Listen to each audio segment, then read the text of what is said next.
नमस्कार सर। नमस्कार सत साहब। कहाँ से आए यहाँ पर? मैं अबोहर से हूँ, डिस्ट्रिक्ट फाजिलका से। आपने जो आज ये दहेज मुक्त सिंपल शादी की है, इसके पीछे का राज क्या है? इसके पीछे का राज ये कि हमारे संत रामपाल जी महाराज जो हमारे गुरुजी हैं, वो इस चीज़ को कहते हैं कि सिंपल शादी करनी होती है और शादी संजोग से होती है।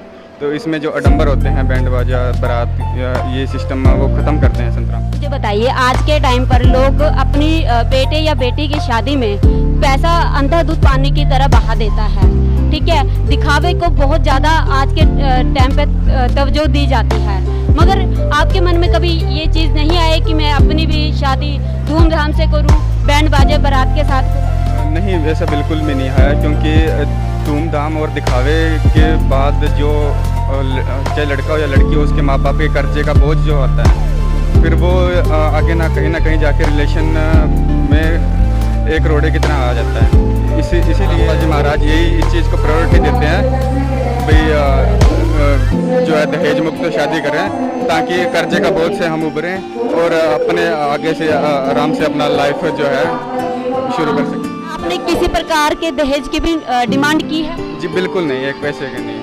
क्या ये बात सच्ची है कि संत रामपाल जी महाराज जी के सानिध्य में जो भी विवाह या रमणी का आयोजन किया जाता है, उसमें वर पक्ष के द्वारा किसी प्रकार की कोई दहेज की डिमांड नहीं की जाती? बिल्कुल बिल्कुल सही बात है। ये हम ये कह सकते हैं कि रमणी तब भी हो सकती है ये अगर हम इन शर्तों को माने।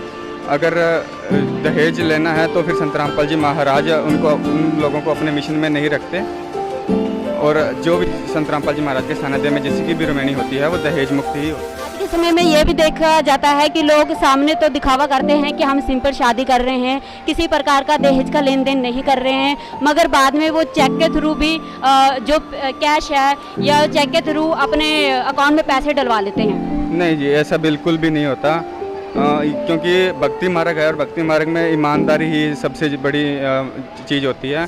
ऐसा कुछ नहीं है, कुछ चेक नहीं है, बिल्कुल एक नया पैसा नहीं लिया, बिल्कुल दहेज मुक्त है। क्या आप किसी प्रकार का नशा भी करते हैं? नहीं, बिल्कुल नहीं जी। संत रामपाल जी महाराज जी से मैं काफ़ी बचपन में जुड़ चुका हूँ, तो इन चीज़ों से दूर हूँ। नमस्कार मैम, क्या नाम है आपका? नेहा। कहाँ से आई हैं? मैं फिरोजपुर से। आपने जो इतने सिंपल लिबास में जो ये आज शादी की है, इस बारे में आप क्या कहना चाहेंगे? ये हमारे संत रामपाल जी महाराज का ये आदेश है। वो चाहते हैं कि लड़की जो अपने माँ बाप के ऊपर बोझ ना बने, ठीक है। इसलिए वो कहते हैं कि आप सिंपल शादी करो। जो ब्रह्मा विष्णु महेश जिनको हम भगवान मानते हैं, उनकी जो शादी हुई थी, दुर्गा ने सिंपल की थी, कोई आडंबर नहीं किया था, तो उन्होंने भी सिंपल पोशाक पहनी, तो कोई बैंड बाजा नहीं था, कोई बराती नहीं थे, सिंपल शादी हुई थी। इसलिए संत रामपाल जी महाराज कहते हैं सिंपल शादी करो, माँ बाप के ऊपर लड़के बोझ नहीं बनेंगे।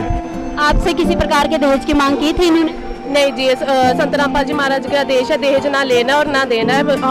हमें कोई भी दहेज की मांग नहीं की गई। रामपाल जी महाराज जी के ज्ञान के बारे में और उनके इस तरीके से जो आज के टाइम पे लोग लड़कियों को अपने घर में मार देते हैं, भ्रूण हत्या कर देते हैं, पाप अपने सिर पर ले लेते हैं, सिर्फ इसलिए कि कल को लड़की बड़ी होगी, पढ़ा लिखा के हमें खूब सारा दहेज देना पड़ेगा, शादी में खर्चा करना पड़ेगा, ताउम और उसकी जो डिमांडें होती हैं उनके ससुराल पक्ष की, वो पूरी करनी पड़ती है।